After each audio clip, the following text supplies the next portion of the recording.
Okay, let's get this session started. We'll let people in here. Awesome, awesome. All right. Hey, everybody. Welcome. We're going to let people trickle in just a little bit. You are in Symposium's town hall event, a special event tonight with Joshua Pruett and our host, Ronnie Brown, who's going to be actually our main kind of like questionnaire tonight. It's on TV animation, or at least in the animation space, and it's going to be on topics, everything, you know, regarding animation and everything we did not know about animation, which I'm very excited about tonight to hear all about. And just a really quick housekeeping on this front before I read off the bios, but we have a chat box over on the side that you guys can see. I believe, Jeannie, you might have to enable it for everybody potentially.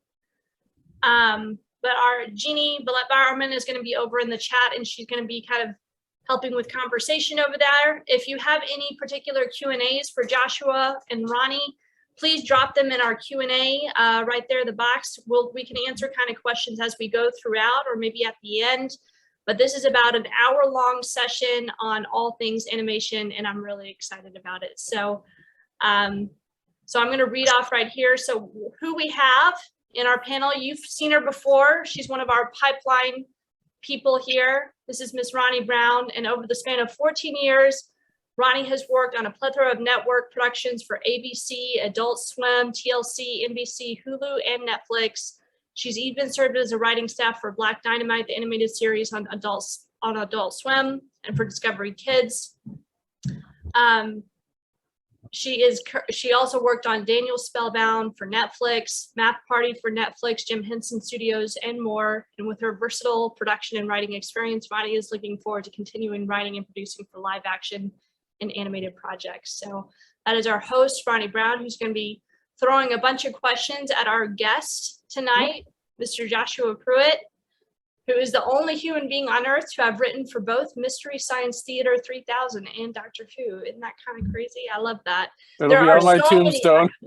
I'm sorry. Yeah, I love that opener line, actually. It's like the only human on Earth. I think that's pretty cool. I like that a lot. But please read all of his many, many accolades. He's an Emmy Award winning writer in the animation space, and he has some great shows that are coming out, and I would love for you guys to check it out. Some of his notable works out there were Last Kids on Earth. We also mentioned Doctor Who and Mystery Science, and is it PHINEAS and FERB the movie, right? Candace Against the Universe, which was really cool. So he has a huge array of knowledge in the animation space, and I think Ronnie is here just to kind of pick his brain, which is going to be wonderful. So I'm going to personally slide off camera and let you guys take over the hour. If that's Thank you, Ruth. All right, thank you, Joshua, so much.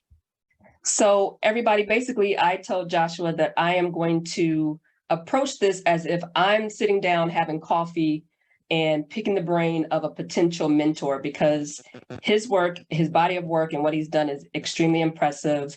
And I feel like he has a wealth of knowledge that, you know, if you're new, trying to break into animation, just fresh, or if you're going from live action to animation and you've got, you know, some general questions about the medium itself, that those questions would be able to be answered possibly tonight. And so happy to help. You know, yeah, thank you. So I think like one of the main things that happened to me when I got out of school, believe it or not, I went to school for animation. Me too. Yeah, when I think about it, I'm like, that was a crazy thing to do, but it was a cool experience. When you get out of school, or let's say you don't go to school at all, the question is, how do you get onto one of these animated projects? How do you get into a studio project? How do you get onto you know, an independent project? How do you break into animation, which is kind of like the general, how do you break into film? But I feel like for animation, there's an extra layer of breaking in that actually might have to happen. Yeah, for sure. And you know, it's one of those timeless questions, right, Ronnie? It's like, you know, everyone's trying to find their path. And I think the truth of it, what you and I have found is that you make your path, right? You kind of invent it. So in my case, I started as a storyboard artist, and then after 5-6 years started segueing over to writing. So I think one of the things I would say is, look at your skill set. What can you bring to a show? Okay, so we all have our dream gig. If your dream gig is being a writer, do you have any other skills that a team, a show could use? Some of you might be artists, some of you maybe aren't. If you are an artist and have an interest in storyboarding or have an interest in layout or character design, so the way it works is that, there's a limited amount of writers on any given show. And we have fewer writers in animation per show than we have in live action usually. So that's, sometimes a mark against us.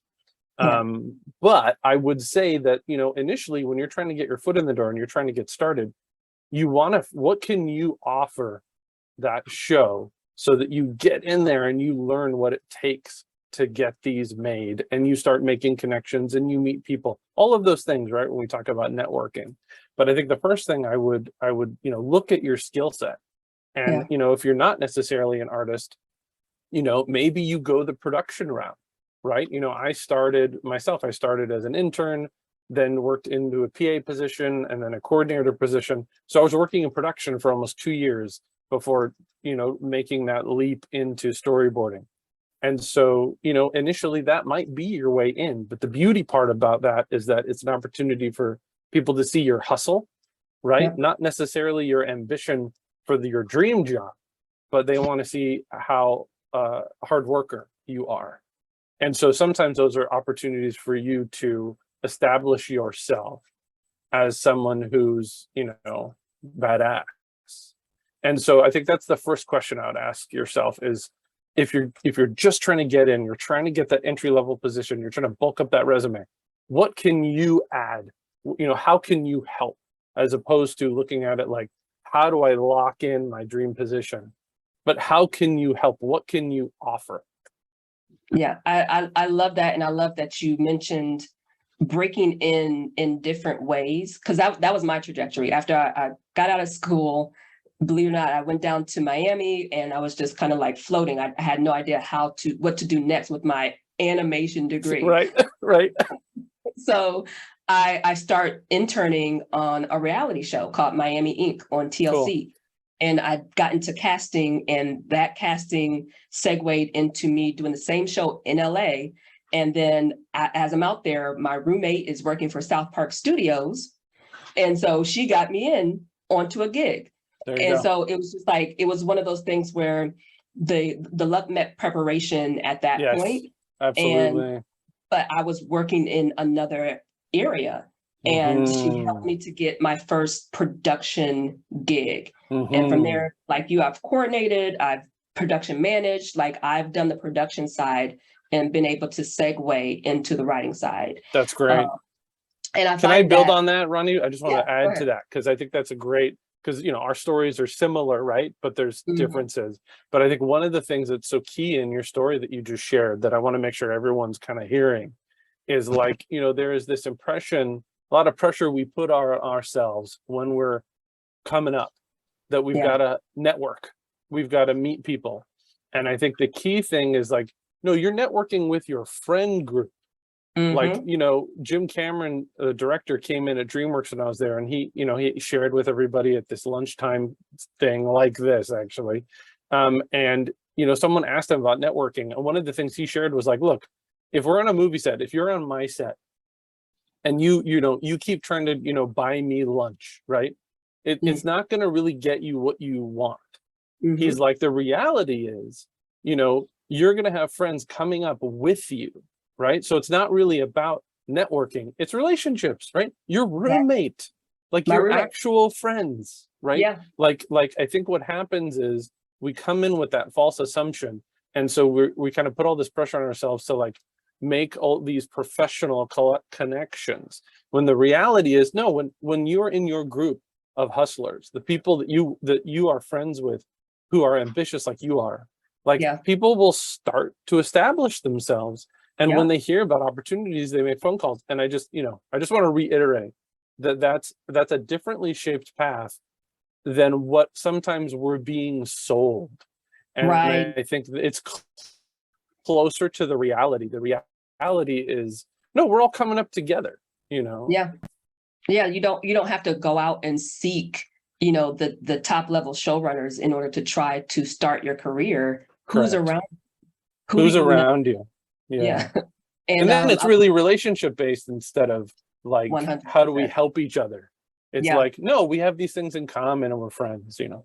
Exactly. I was just telling them before we all got on that I'm navigating the preschool space right now. Yeah. And it's a tight-knit group of people that look out for one another and get each other jobs and stuff like that. So it's like when you make those genuine friends and those connections, the work gets work. Yeah, it's a lot easier to recommend somebody who you admire and respect. You know, part of this journey, I think, is, as people come up and gain experience, you want to help your friends. But the beauty part is when, as you cultivate a group of people who are hard workers, that's when it's easy to make that recommendation. If you're making a recommendation to a boss, that's your reputation, right? Absolutely. So you want to make sure that that's a clean get, Absolutely. Another big thing that I noticed, people either ask or they wonder, is there a difference between, and because you've done both, like, is there a difference between a live action script and an animation script when it comes to like the technical side of things and like how you approach the writing? It's a great question, and this has come up a lot, especially in the last couple of years. I haven't done a lot in the live action space. I have a lot of dear friends who have, and I've talked to them, and I've written live action material for spec, like we all do. But it's really not different at all. When we're even talking about page count, so if you're looking at a half hour of Last Kids on Earth, or a half hour comedy, it's like, it's structured all the same. The page count is almost identical. If it's a comedy half hour, the spacing might be a little bit different, but live action, but largely it's the same, and the technical demands are the same. What's a little bit different in the animation space is that you want to be a little more visually oriented in what you are actually writing. So having some sense that someone's going to need to go and draw this and not capture it on set or, out in the real world, thinking visually becomes a really important part of working in animation. But as far as the half hour size, they're almost identical. When you're talking about 11-minute series like Phineas and Ferb or HAMSTER and Gretel, like I'm on right now, it's like sometimes that page counts like, 15, 18 pages, 17 pages. But it's half of a half hour show, right? Yeah. Because that's how it ends up being blocked out. So, in my limited experience, it's like, it's almost identical. You're just talking about running time and you're talking about the needs of that show. Yeah. I would say the thing that you pointed out was, thinking visually, and even when you're thinking visually, it's also thinking about the production process. Yes. And so, you might have a character and you want them to go through 10 costume changes. And then your line producer is like, well, that's right. That's not in the budget for that. You need to calm that down. It's easier to do that in live action than animation. But I think, there are a lot of similarities when it comes to writing, the way the room is ran. That's right. You're just, writing an elevated, imaginative space. That's right. And I think I love that you brought that up, Ronnie, because I think that there's something, and people don't talk about this, is that sometimes it's like I'm working on a Disney series, but it's like we still need to be mindful of our budget. We need to be conscious of the demands we're putting on our storyboard team, our design team, our background team. Part of the collaborative interaction that we have is, hey, we want to make sure we're not putting too much pressure on our artistic collaborators, because we're all doing this together. So sometimes there's really healthy back and forth where we're like, oh, let's not be so ambitious in this sequence, right? Let's actually, how many action sequences do we need to tell the story effectively? How much of a demand is that going to put on our storyboard layout teams and eventually our animation houses who are going to actually animate those sequences? But I tell myself, it's like, it's a little bit like low budget school of filmmaking, because if I can reuse a set like Roger Corman in the 60s making Edgar Allan Poe movies, my producer is going to be a lot happier with me, by the way, right? Yep. So it's like we've got standing sets, right? Somewhere in Van Nuys, California. And, even though it's animation, it's like, that means that saves time and money, and time is money in animation, right? And in production. So sometimes it means writing with that in mind. But I think the cool part, and this would be in live action as well, but it's like, having that little sandbox, having those walls for you to work inside of, that can be really creatively inspiring. The thing I try to share with folks, and I do some teaching myself, is, the sandbox, right, that we consider, right? Those restraints or constraints, the sandbox can also go up and down, how deep in the sandbox you go, or how high above the sandbox. And you're trying to look at your sandbox in a unique or special way. So working within those restraints, I think sometimes can make you more creative as a writer. Absolutely. One thing that I've had come to me as a question, and something I've noticed about myself, because I have the left and the right brain going on. Like I do draw. I went for animation. I was going to be an animator. That was my original goal as a kid. And then I discovered I don't like animating. Yes. So I had to figure out another path. Do you find that being a board artist and having those artistic abilities have helped you in your path through the animation, writing process? And great question. What's really interesting about it is initially it was a little bit of an obstacle, because people, they want to put you in a box. Yeah. And so, one of the challenges that I, was faced with was breaking people's preconceived notions about what I could do or not do. And, one of the things I think that's important about early on in your career, it's actually helpful to pigeonhole yourself first.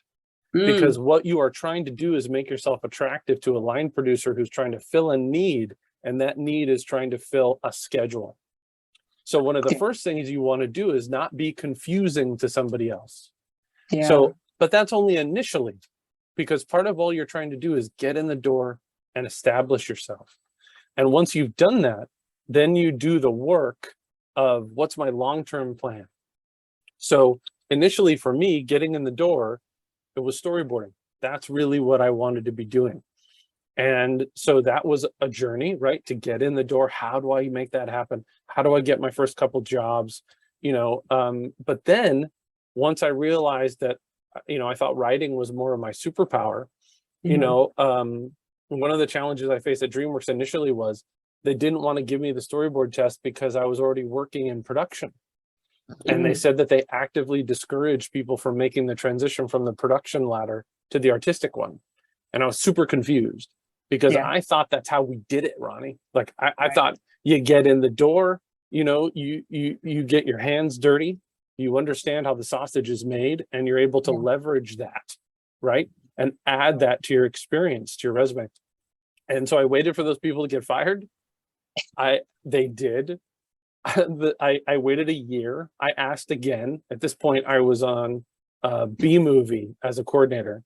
And I asked if I could take the story test, and they said yes. They said, because Josh, you know how this is done. If you're a halfway decent story artist, this is simpler for everybody. It's a win across the board. And I was like, well, that's what I thought.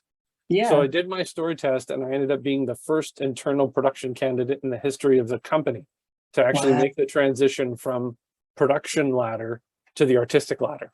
But then the same thing happened to me later when I was trying to write. I ended up co-writing a short with the character Bob from Monsters vs. Aliens, and they didn't want to give me credit. And it happened kind of again and again.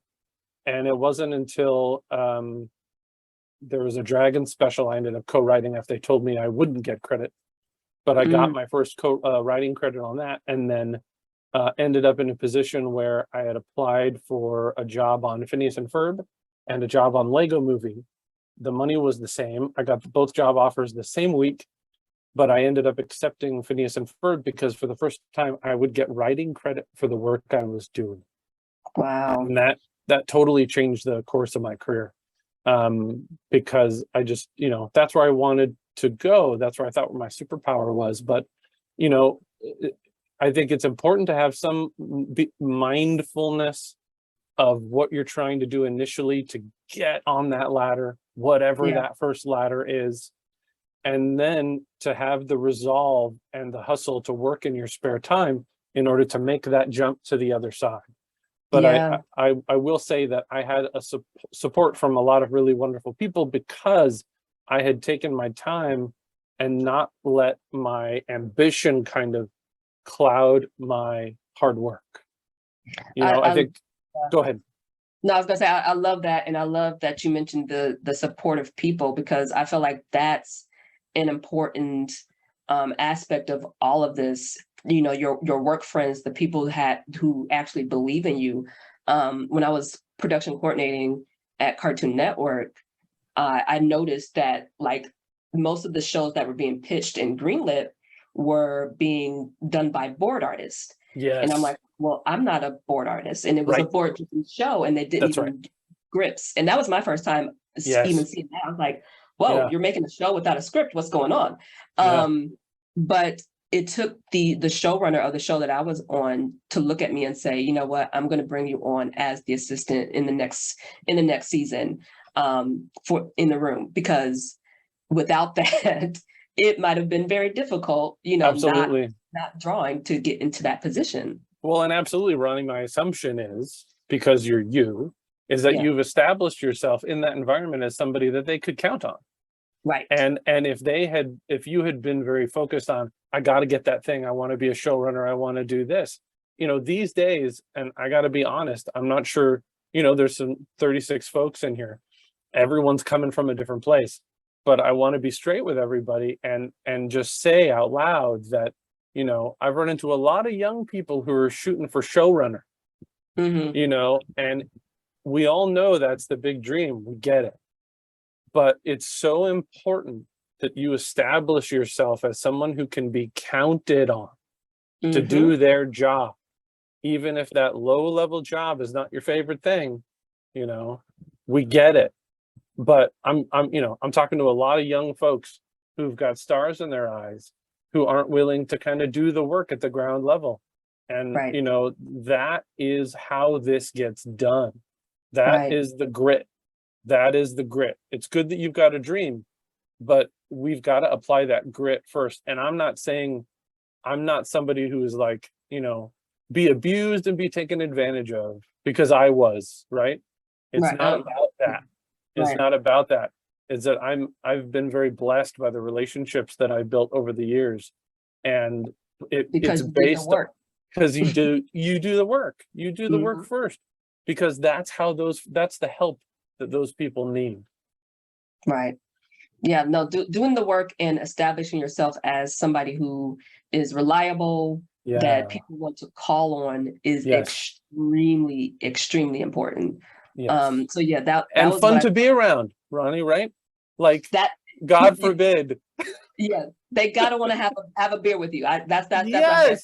They want to have a beer with you. Are you the person that has a nice presence in the room? That's important. That energy that we can give to others. Yeah. Like, people have probably heard this, but the don't be a dick philosophy, or the no a-hole philosophy. Like, there's shows where that's like literally written on the wall. This industry is too small. Yeah. Right? People know. People talk. People talk. And so if you're somebody who can be relied on, who's fun to be around at 10 o'clock at night when you're doing notes after a giant brainstorm and got to repitch that to the studio tomorrow, they call you the next time. Exactly. So with segueing off of that, because like I feel like being in the room is kind of like not working. It feels like sometimes you're joking, you're laughing, you're telling stories, you're basically hanging with your buddies sometimes. That's been some of my experience. Yeah. What has it been like for you in different rooms? And if a newbie's coming in, what would you tell them to expect or to warn them about when it comes to being in an animation writer's room? I think it's, you know, listening first is big. You know, I think one of the things, especially nowadays where we've got a lot of Zoom rooms, it's even more important to listen instead of waiting to talk. You know, in that first job, you know, everyone, or even second, third, sixth job, right? This is the fifth time I've worked with Dan on something. And in this new room that we've got an amazing team. But it took us months in this Zoom room full of professionals to figure out how to interface with the technology and still advocate for each other. To wait a beat, make sure that person was finished talking, to make room for each other. And in a face-to-face room, it's easier to do because, you know, you can there's a vibe, right? So there's actually chemistry, right? But I would say one of the things is, you know, listen first and find your window with your idea. You know, write it down if you have something to contribute, but find that window in the natural rhythm of the room and the conversation where you can contribute. And I will say it's, you know, it's harder digitally. It's absolutely harder in a Zoom. But I think the opportunity that's allowed us on our show is, you know, to advocate for each other. So in other words, if you're seeing somebody who you can see is trying to talk and you've got a window, you maybe throw to them instead. And it's a new skill set that I feel like I'm learning. I haven't mastered it in any way, but it's something I've noticed about the growth of our team on HAMSTER is making room for each other, because this digital interface, there's benefits, but there's drawbacks as well. But I think if you're starting, most folks coming in who their first gig might be set up like this. And so, that would be my advice. My question, and this is coming from me being in Georgia, having previously been in LA and thinking about what's next, because I feel like we might be post-COVID. I don't know at this point. Hard to tell. Where do you think the future of these Zoom rooms are going to go? And I say that with saying, like, the particular show I'm on, the showrunner is just like, we could Zoom forever. Some people are ready to get back in person. So do you think that there's going to be like a hybrid space? Do you feel like it's going to go back to normal? What do you think is going to happen? Great question. I feel like first and foremost, it'll be case by case, right? So there's definitely going to be situations where there's showrunners who, or even, you know, head writers who want to be in person, you know, full stop. But I get this impression from a lot of fellow creatives and my peers who are going, oh no, there's a quality of life that we can actually aspire to, where, you know, I've talked to a bunch of folks who their room now keeps really regular and dependable hours, you know, where they're doing 10 to 11:30 and then they're doing, you know, 2 to 4. And so that people can see their families. I mean, the thing, you know, in my heart and head, there's a part of me that goes, there's got to be some benefit to what we've all been through for the last 2 years. And my hope is that it's productions and producers who are mindful and aware and who are going, oh no, this is a viable option. This is possible to do. And it extends the talent pool in a really exciting way. So the kind of folks that we're allowed to get into the room who have opportunities for those jobs, and the people who don't necessarily live in Los Angeles or East or West Coast.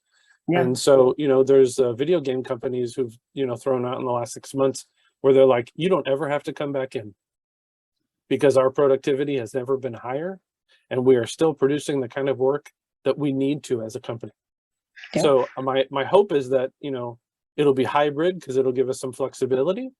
And then my dream would be for it to be, you know, on a very personal basis, right? So we get we get everybody, you know, people hang out, right? So even if the Zoom is, the majority, well, then you get everybody together and do a party every 3 months, and then it's just the social and the fun part. That's exactly what's happening with the show that I'm on right now. I literally went to LA for my birthday, went to Disneyland with the crew. Love it. Oh, it's so fantastic, Ronnie. Yeah. And I'm loving the life, and like you said, like I'm hoping that it stays hybrid. You look at it case by case and see what works best for your room. Yes, and for that team, you betcha. Yeah, it's interesting. Like, we have been in Zoom since November of 2020. Mm-hmm. So it's almost 2 full years. Wow. Yeah. And you're still making the show, so why not? Still making the show, right? Yeah. We're on Disney Plus right now.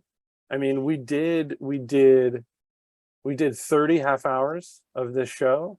Nice. Yeah, it's wild. I love it. So this is a more business related question. Okay. I think what a lot of people, especially newbies, are not aware of is the WGA and what union animation writers the 839, Yeah. What is the difference between these two entities, and not necessarily how do you feel about it, or what has been your experience, and what are you hoping for the future happening between those two entities? It's a very loaded question, Ronnie. It's a good one. It's a good one. Yeah. So for the room, for everybody here who maybe isn't aware, Writers Guild covers pretty much all live action television, union live action television and features. 839 covers, feature animation largely and television. One of the big discrepancies in this space is what's called prime time animation. So that's something like a Bob's Burgers or Family Guy or, Simpsons. So one of the things that is, I want to say, a frustrating reality of working in animation is that, we get paid roughly half or less than half or a third of what our live action brethren get paid. And as I say, when it's something like a half hour script, which is no different between formatting, technical demands, or even story demands, the work, the work itself, right? Yeah.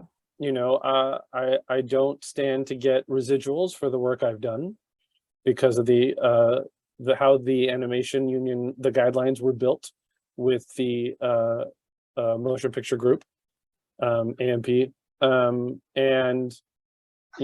we just don't get as much dough.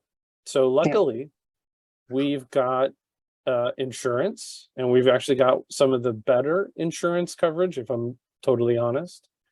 But the future is a little murky, because the reality is, there's no difference between the skill sets. And, if anything, some of the demands in animation are even more rigorous than live action just by their nature. Yeah. And so, sometimes it's apples and apples, sometimes it's apples and oranges, but I will say that, when it comes to, I have writer friends who've worked on Family Guy, and they'll still get residuals. And, I worked on a season and a half of Phineas and Ferb, and, it's one of the highest rated and biggest animated series in the last 15 years. But I don't see residuals for the work that I did on that series. So I think certainly it's good to educate yourself on, and there's plenty of folks who are in both unions. Certainly there's interest in trying to get WGA coverage for animation writers. But I think it's going to be a long road to get there, because essentially what we're talking about is convincing the animation studios to pay double what they pay now. Yeah. Certainly, there are folks like where I started, I was writing and boarding.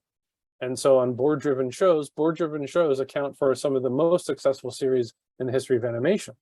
You know, Phineas and Ferb was board driven, SpongeBob was board driven. It is now currently script driven. So things ebb and flow and change.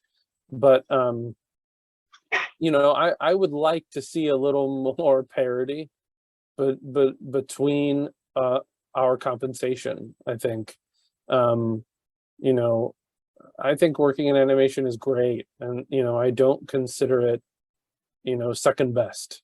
You know, like you, I loved cartoons. I love animation. I'm a huge live action guy too. You know, I love all that stuff. But you know, I think working in a visual medium and working in a medium for all ages and all audiences is a really specific challenge and a huge opportunity. So the fact that I have to take a pay cut to do that kind of work, you know, is a real shame. And certainly not commensurate with how we, you know, are able to affect our audiences, you know.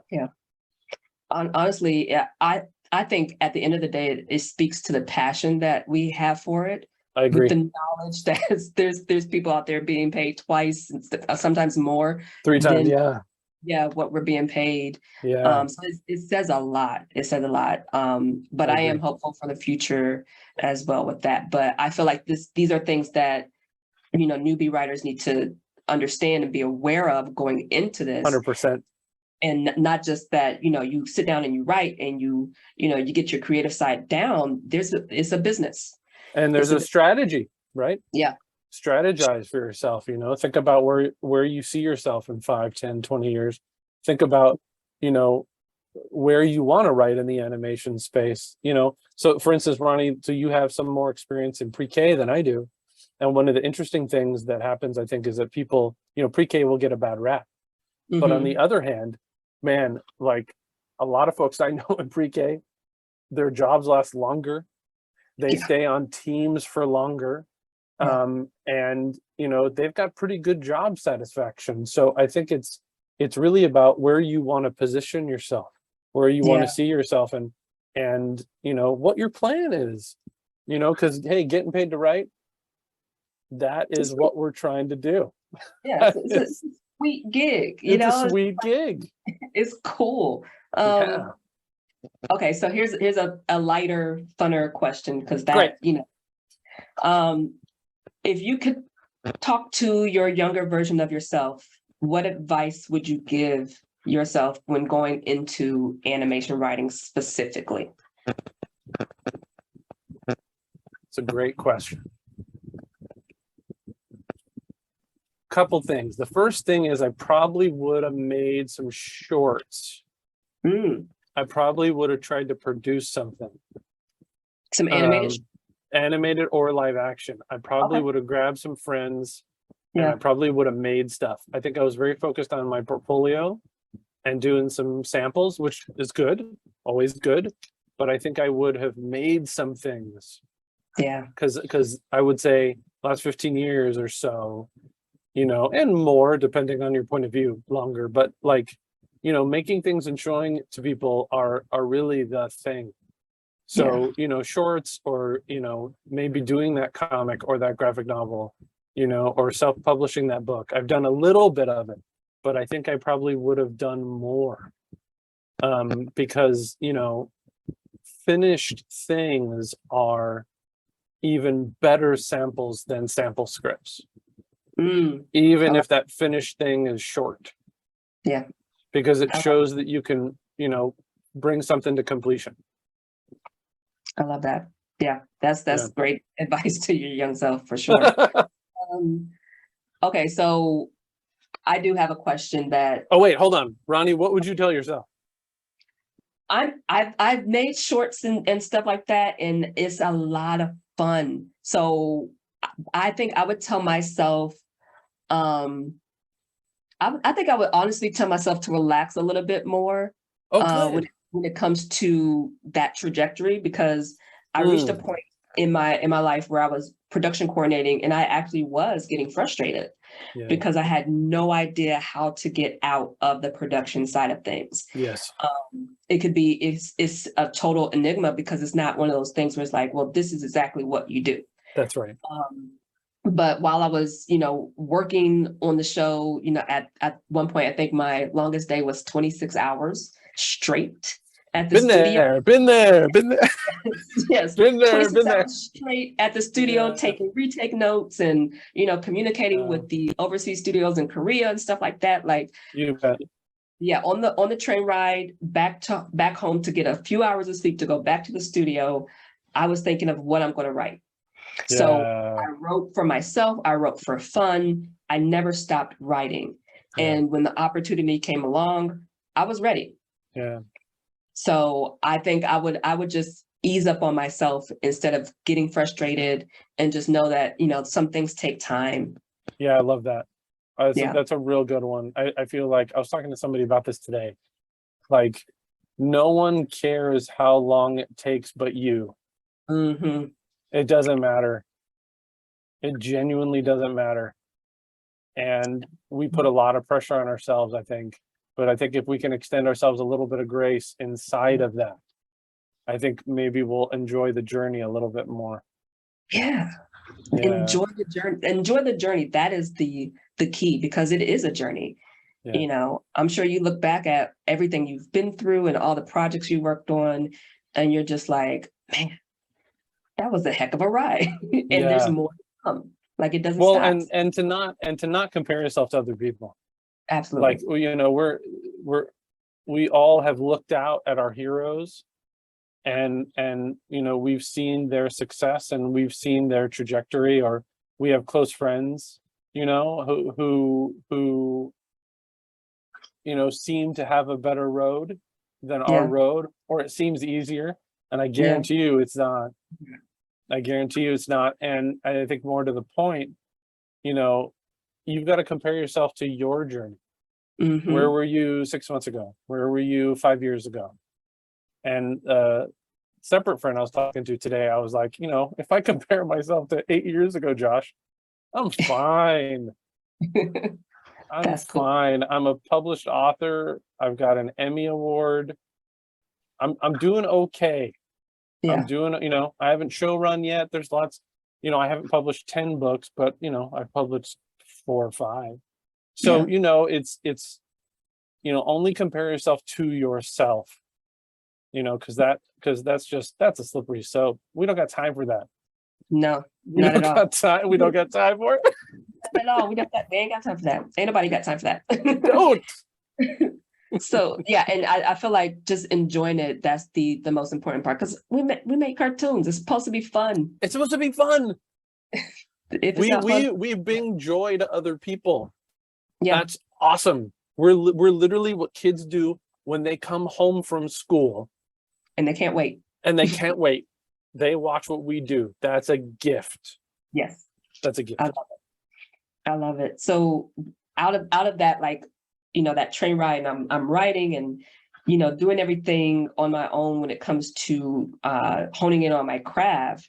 Yes.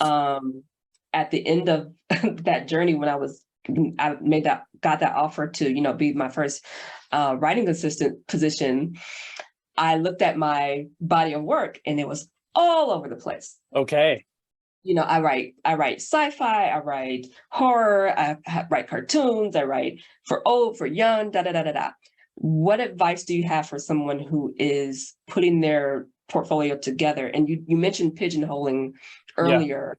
Yeah. And I actually pinned a comment that I made, a tweet about pigeonholing and how it has helped me in the past few years. I pigeonholed myself. I am a preschool animation writer. But like I said, I have horrors and thrillers and stuff like that. So obviously there's more. You bet. What portfolio advice would you give people? And I kind of love what we're zeroing in on here, Ronnie, because I feel like, you write. I think the first things you should do is write what you want. Mm-hmm. Right? You write what you want, because then you're more likely to sit down. So that's number one.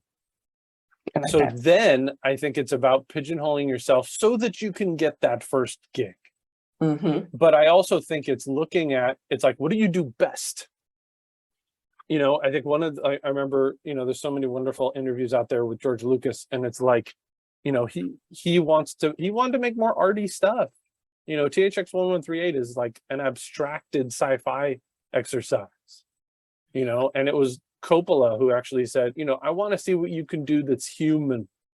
I want to see what you can do that's actually people. And he went and made American Graffiti.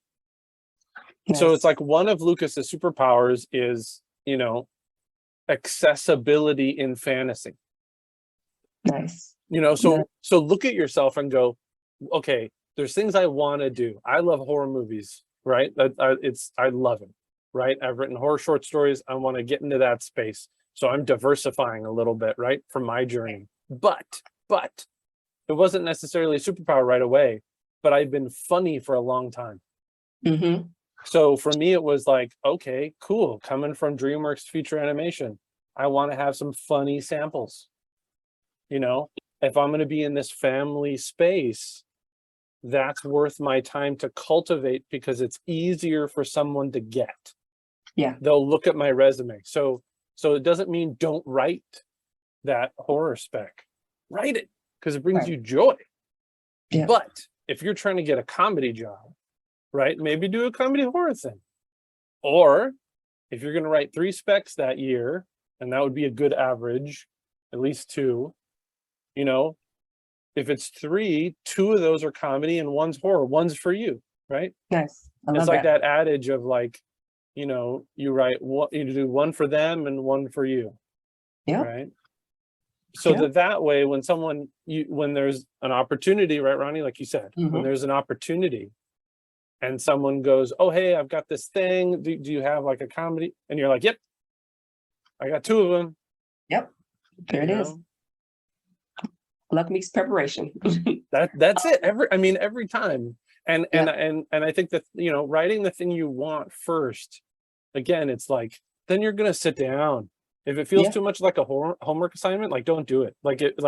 If you're writing a procedural because that's what somebody said that the agents are looking for, whatever, it doesn't matter because even if you got that job, you're going to be miserable. Yeah, it'd be a writing job, but don't set yourself up for that. Exactly. Set yourself up for success. Exactly. I absolutely love that. I love that. So I don't know how we're doing on time, Ruth, but it's like 10 minutes left. I see questions in the Q&A, like, should we shift over or what do you think? Yeah, I think we just have a couple of questions that we can tackle right here at the end. By the way, this conversation has just been phenomenal. Like people were gushing over in the chat room over there. And I know me and Matt and Jeannie on our Slack channel are just like, oh my God, this is amazing. You know, like we're over there like gushing about you guys in the background. So thank you so very much for just all the knowledge and all the insights so far that was shared. So, which has been amazing. And it's crazy enough, I wanted to mention, we had like over 120 signups for this thing. And so the recording is going to be going out following this event within about 48 hours, usually following. And so we have a lot of interest in the animation lineup. I know we have kind of a smaller crowd tonight, but we did have a big sign up list that we're excited to send the recording out. So that's great. Awesome. So, and I just want to say, Joshua, I feel like you have confirmed like a lot of stuff that you know, I've been wondering about or I've been asked over the years. Like it's just confirmation. So I've enjoyed this thoroughly. My pleasure. Love hanging out, Ronnie. Awesome. All right. Well, let's just go through these last bit of questions here in the last 5 minutes right here. And if it's directed at Joshua or Ronnie, I'll note that if it's there, and or both of you guys can feed into the answer if you'd like to. If you'd like to ping it back and forth, that's totally fine. So we have here from Christina, is it smarter to write an animated script so it's PG? Are there rules to how you write animation? Okay, Ronnie, you want to take that one first? Yeah, because I honestly, I think it depends on what you want to do or where the script is going. Because believe it or not, I had a gig at Nickelodeon last year, and to get the gig, I submitted an adult animated comedy, like a 15-minute page script for that. It was raunchy, it was all over the place, and it was about an office in hell. You know, nothing Nickelodeon related, but it showed my comedy voice. Great. And that was the compliment that I got from the folks that hired me for that. So That's awesome. I think that honestly you don't necessarily have to edit yourself or play to a certain rating or whatever. It depends on where your voice is, because at the end of the day, I'm not going to put that stuff into the script that they hire me to write. They just know that I have a funny voice, and that was what they liked about that particular script. I think that's right on. I think that's what you need. Like, if it's a comedy show, they just want to know that you're going to be funny, right? Yep. The people, generally speaking, the people on the other side of that desk are also writers. So they're gonna, they will know when they're reading it, and they want to see your point of view. They want to see who you are. They want to see that you can be funny on the page. Yep. And that's the thing. I read a sample the other day. It's like, there were pages that was singing on page 1. And I was like, you could shoot this tomorrow. Nice. That's the goal. Like, don't worry about whether, it's got curse words in it or not. Like, I think it being, and maybe you have both, like we're saying, you've got something that might be on Adult Swim, and then you've got something that could live on Nickelodeon. Yeah. I like that. The range can be there. So it's just, it's write essentially what comes naturally to you on that front. Don't try to filter yourself or filter your voice through any kind of expectation on that front. And by the way, people are always looking for funny. Yeah. Right. Oh, and I will say this, like, if you are writing a preschool script, don't put curse words in it. Well, there you go. There's your note. Yeah, right. Don't. That's great. Yeah. Don't work at cross purposes with yourself. Yeah. Understand the genre. Yeah. We're not teaching preschoolers foul language that early, at least. Hopefully not. So, okay. So we have from David Sanders. Oh, I guess he's crossing into live action here. He says, any advice for how to write / format and animated sections as fantasies within a live action screenplay, kind of integrating 2 different styles right there? No, it wouldn't be any different. You would just be clear in the stage direction that it's animated, and you might, like I said, you might be a little more deliberate about what's happening physically with the characters and the environment, as opposed to just focusing on dialogue. Yeah, I agree. Okay, so pretty simple on that. Do you need to put any kind of like notations? Hey, this is switching into animation or anything like that? Whenever in the stage direction. Stage direction. Okay. Yeah. Maybe like an asterisk. This sequence is animated. Animated. Yeah. Or maybe in the slug line, you could just say, animated sequence begins here, maybe. Right. Pretty simple. Okay, perfect.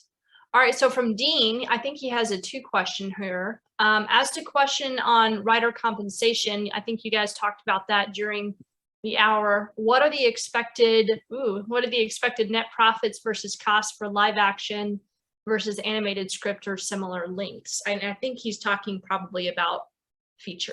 Like how we're compensated, you mean? Yeah. How an animated writer would be compensated. Yeah, it's just less. It's just less. Like you can actually look up Writers Guild. It's all public. Yeah, but you can look up on the Writers Guild website. You can see the list of minimums. By the way, great way to educate yourself. Mm-hmm. And there's also a list of minimums on the Writers Guild website, so Animation Guild website. Yeah, it's sobering whenever you take a look at that list, because they update it from year to year on what the bases are and what the minimums are and everything like that. So for those who are curious on that front, I mean, please take a look at that. Now, those are it's the minimums that they list, right, Joshua? It's not necessarily what your agent or manager or your agent will negotiate for you on that front. But it's a good thing to give you, like, I had a gig come up where I was able to use those minimums, so at least I knew what the ballpark was. Yeah. So I knew if I was getting lowballed. So again, that's the business side of this, like Ronnie mentioned. It's just educating yourself about the thing that you're trying to do. Yep, it's important. Yes, it is, definitely. Okay, so Dean also followed up with, if you eased up on yourself early in your career, do you think you would be as successful and knowledgeable as you are today? Is what you had to go through earlier just common necessary steps that very few are talented enough to skip? I think that's directed towards me. Honestly, I try not to think about the what if factor because I believe that I did exactly what I was supposed to do. But you know, was that necessary steps? Were some of the things that I went through necessary steps? For me, they were. For you, there might be different steps. There might be different things that you're going to go through. So maybe your intensity might lead you down, you know, a totally different path of success. For me, it really was I'm looking back at like, okay, go ahead and ease up, because I think that mindset is coming from more so, I do the work, I can't control what happens outside of that work. So I do the work, I submit myself, I put myself out there, I know I'm good, I get it on paper, I get notes from stuff like Script Pipeline that says I'm good. And other than that, you know, what comes next, because I can't control where the industry actually takes me. That's it. I can control the work. We can't will it to happen. Yeah. And I think, to build on Ronnie's observation, I feel like it's, you know, there's a difference between the work and fretting and worrying about the work. Yeah. And I think as young people, we spend a lot of energy over here. And, you know, if you did a page a day after you did your outline, or a half page, eventually you're going to get there. Yeah. You know, C. Robert Cargill, who wrote Doctor Strange, the first one, and Black Phone and Sinister, he's a great person to follow on Twitter. Just really inspiring writer, really about the day-to-day of what it looks like to write, and how to stay disciplined without beating yourself up. But, you know, I think there's a difference between staying up late to try to finish a script, or you do a page a day for a month, you know, and you have a life, you know, because the life that you live, you know, informs what you write. You know, That we is have 100%. Oh my gosh. we have to remember how to live too. And I'm guilty of that all the time, because my ambitions are great. But, you know, I have a family and people I care about, and like, you know, that's if we invest in our lives in addition to our ambition, you know, our work gets better. So Wow. we have more to offer. Yep. That's really 100%. solid advice. I love that. Well, let's round things out here, specifically with a couple people asking about your if you had one gold nugget of advice that you wanted to give writers who are not associated with animation right now, but who want to get into it for one reason or the other, like they're in their 40s and trying to move on from a non-related background, or, you know, they've just been drawing and illustrating their whole lives and had a love for animation and want to move that direction. Why don't each of you give me your best advice of what this writer or person needs to do to start pursuing animation for the very first time? What's one piece right there? I'll go first so that we can end on our guest of honor. Yeah. And my advice is to learn. Oh, there you go. Not even just learning about writing, but learn about, you know, what animation is in general. Like, what is a pipeline? It is, you know, what is the animation pipeline? What do the different artists do? Like having awareness and, you know, I hate to say the word sympathy, but sympathy for the production side of things, I think definitely will make you a better writer when it comes to animation. Learn your craft, learn the business side of it, understand what it is that you're getting into. That's great. I love that, Ronnie. I feel like two quick things. One is strategize. So strategize your career. What do you actually want? What do you want to do every day and get paid for? What does it look like? Think about it. Don't just chase a job title. You know, like I said, everyone's saying showrunner. Do you even know what that job is yet? Do you know what that requires of you? You know, most of us don't. You know, I've never done the job. I've seen it up close, and I know enough about it that I'm going to be really careful about pursuing that sort of ambition. So kind of building on what Ronnie said, it's like, educate yourself. You know, what are all the roles? What are all the things you could do to contribute? You know, you may want to write an animation, but you might have just a passion for it and want to be a part of the team. You know, you might actually have great producerial instincts, you know, so educate yourself. But I think, you know, think about where you want to be. Think about it. You know, don't just chase the big candy apple. Think about where you want to be. And then the other piece of that is kind of like what my old advice was, is, you know, make things. That's how you know how hard something really is. You know, try and make a short. You know, if you ever try to get 5 people to decide what they're going to have for dinner, you know, it's hard to lead. You know, leadership is a completely different skill set. And so, you know, if you want to get things made, if you want to make a multi-million-dollar film or TV series, you know, it'd be good to have some experience with, you know, leading the charge and bringing something to completion, finishing things, you know, make stuff and show it to people. Make things. I think that's really nice. Love it. Awesome. Well, I think that's rounded out our hour pretty well right there, guys. So Joshua, thank you so very much for your My time. pleasure. Thank you this for having me. evening. We Thank you, really, Ronnie. really appreciated it. No, And thank thank you. you, Ronnie, for spearheading all the cues tonight and leading us down, you know, a really awesome Q&A with Joshua on animation. I think it was helpful for everybody tonight, not just in animation, but I think writers in general. So that's awesome. It's just a coffee conversation. That's what it Yeah, was. yeah. Yeah, we're just having coffee. Easy, Everyone's easy. just and thank you all for coming. Super appreciate thank you, everyone who everybody signed who up. showed. Yes, I thank you. really appreciate you. Thank you. The recording will be going out within about 48 hours following this event. And I hope you guys, everybody who signed up, is going to enjoy it. So thank you again, everybody. Have a wonderful night. This is great. Thank you. Bye, gang. Bye, guys.